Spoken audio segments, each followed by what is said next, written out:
Well, Mr. Chairman, first of all, let's understand, if you look at this report and this update that they've given you, it's kind of uninformative. In fact, it's very uninformative. I mean, anybody who could read this would say this board is not being informed of what its deficiencies are. And if you look at the report, it's not there. I'm now looking at the larger report, which probably should be summarized for some of us. But I'm also concerned about the time frames that are on there. I mean, for a county that has such huge, I mean, we've known in our school district for 25 years the large number of limited English proficiency and the kind of language that we need to provide in our elementary schools. This is not rocket science in LA County, and yet we are far behind in the so very basic of limited English proficiency. And we're not going to get there till December of this year. And when we look at some of the issues that the bus riders folks have brought on, you know, the whole issue of civil rights, while we can sit here and every so often dismiss it and hire people to review what we're supposed to be doing, what is appalling to me right now is that in all of it, this just is like going through a list of things to get done, and we're going to get them done, and eventually they're going to get done, and eventually they're going to go. We don't even know what they are. And when you look at input, like the young woman that presented input about the budget alternatives, why shouldn't we strive to get the best comparative analysis possible? When we not only have been challenged, not only by community people violation of civil rights, we were under civil rights order for almost 10 years at this organization. And now we have the FTA still looking at us in that regard. I think we need to get to the point, Art, where this is going to be taken much more seriously within the organization. Time frames are not just for meeting the FTA standards, but I think this board and is entitled to know why these things can't move forward quicker.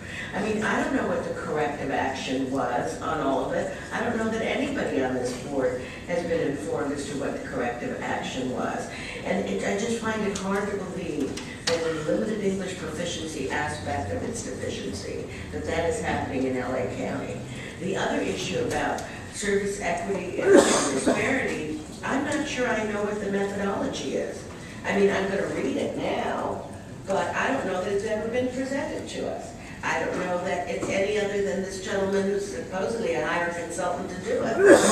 It doesn't have any review whatsoever from this board, and I don't know that we, at the end of the day, if we have to wait till December of 2012 and May of 2013, as this report tells us, we might find out, as this gentleman found out, that 2 years ago they did it wrong.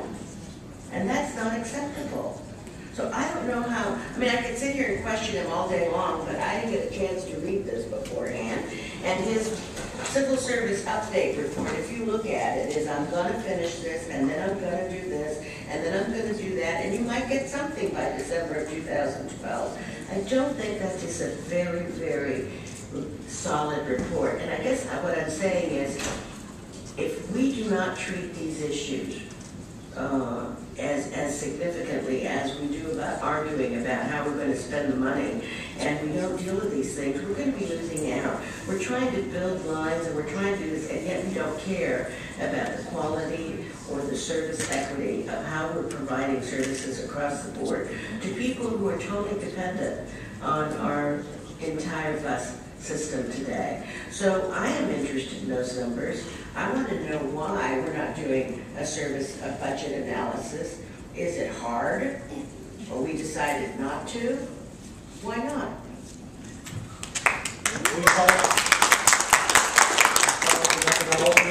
That we submitted to the FTA. We submitted the report to the FTA. We looked at alternatives that involved budget issues, and the FTA told us it was fine when we brought it to you. I understand. But the thing is, it's something you can find. I mean, it's like just going underneath the radar. Just keep us at fine. Why not try and meet the needs of the community? Is it more work to do more of a budget analysis? On that part, yes, I think there's really a couple sets of issues. One is the issue of the equity analysis and making sure that we're doing things in a fair and appropriate fashion. And I accept all of the admonitions you just offered. We should do that. We should do it because it's the right thing to do in addition to being in compliance. Separate from that is the budget process. In the budget message that we will bring to you with next year's budget, we will talk about service levels, and we will have in there a multi-year projection of what our revenue looks like. We'll have comparisons of our service levels, our fares, our average loads with other big cities around the country, so we get some sense of a comparison. I don't think that's what this community is talking about. I don't mean to be disrespectful. Are we as fair as Chicago when it comes to our fare? What they're talking about is service equity. And I don't know that you can compare Chicago to LA or anything else.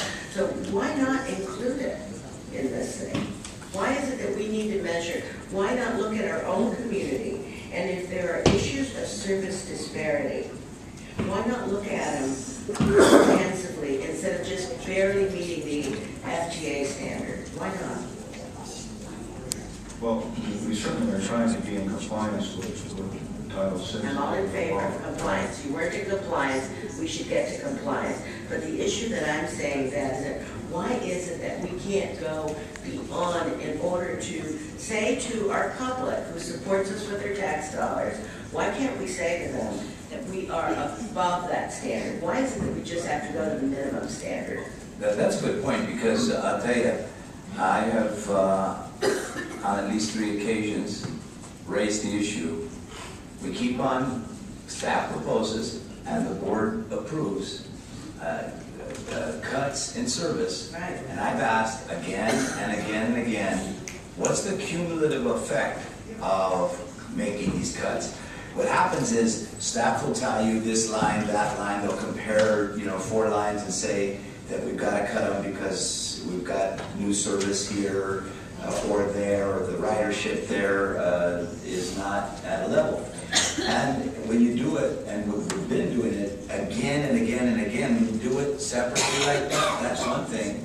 When you look at them all together, it's quite another. We still, despite my request and motion, which you all supported, for a cumulative analysis of these cuts, we still haven't gotten.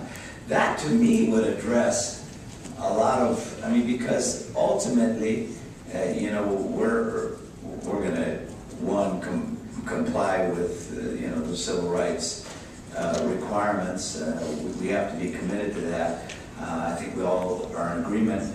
But it really gets to the issue of, are we in the, every quarter or every 6 months decision to cut service, creating a situation here when you look at all of what we've done, where we're really not providing the equity of service that really is the gravamen of what this is all about. So I'd like us to, just in response and to what Ms. Molina has, Director Molina has raised, we need to get that. That's the real analysis I want to see. This thing, and for you, what I would say, first of all, it's incumbent on all of us to review all of the documents before we. So I'm not going to argue here that we don't have our own responsibility to review these documents, but it would be, I think, more helpful when you make a presentation that the bullets are more explanatory. When you just say efficiency number 1 met, efficiency number 2 met, efficiency number, it does